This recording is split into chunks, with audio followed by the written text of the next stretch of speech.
More from the sidelines and subsequent bulletins. Now, in Enugu, following the opening ceremony of the Nigerian Bar Association Conference at the Enugu International Conference Center, the state's governor, Dr. Peter Mbah, yesterday in his address highlighted the achievements of his administration in areas including infrastructure, security, among others. Afia TV's Oluwatomi Olatayo reports that in his presentation, he showcased Enugu State, sharing practical strategies he's applying in overcoming barriers and unlocking Enugu's opportunities. Now, while speaking on the elements of transformational leadership in the past 2 years in line with his vision for the state, he also stressed the importance of financial sustainability. Take a look. We imagined a state that within 8 years would be completely unrecognizable from the one we inherited.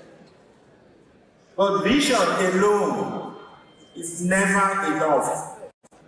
Our first strategic step was to build a foundation of accountability. We launched a citizens' charter barely 2 hours after being sworn in. When I assumed the responsibility of leading Enugu, the people who voted for me were not asking for the moon.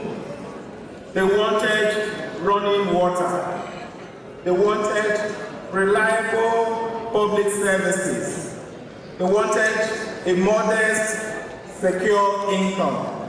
In short, they wanted to look no further than some dignity in their daily lives. Our vision was to grow Enugu's economy from $4.4 billion to $30 billion,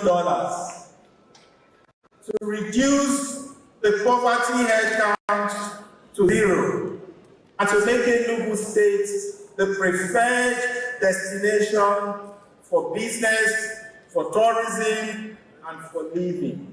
Next came our cornerstone of financial sustainability.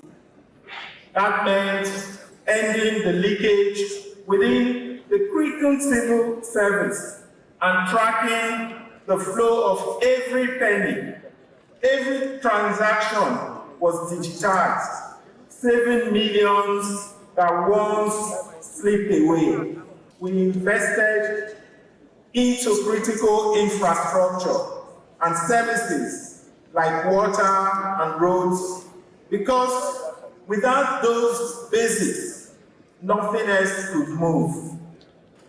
The law at its heart is about order, justice, and fairness.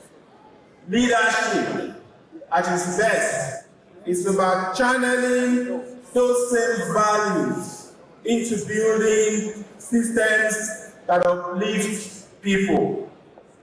Today's subject is transformational leadership. When we speak of transformation, we often use the word too lightly. We talk about reforms, adjustments, or new policies. But transformation is something deeper. It is not management.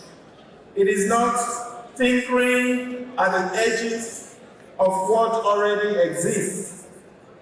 Transformation is when the landscape itself changes so completely that the world you see after is unrecognizable from what came before. Following the speech of the governor, he joined a panel session on leadership for transformation. And looking at the pattern of growth we inherited, if that had been what guided our projections or our vision, then we wouldn't even be where we are today or even getting close. We felt that even though that model of growth may have served us to where we are today, but in order for us to build on what we have, to get to where we want to take our people, where we believe our people ought to be, we needed to think outside what we're already familiar with. So let's take the growth projection. If we looked at our trend, our growth rate had been it oscillated between 2 and 4% in the last 20 years. And we came in and said, we're going to grow the economy sevenfold. We're going to grow it from $4.4 billion to $30 billion. That in itself is disruptive because you're talking about 27% compound annual growth rate. Now, lawyers and participants at the conference commended the state's governor for what they described as his transformative leadership in the past 2 years.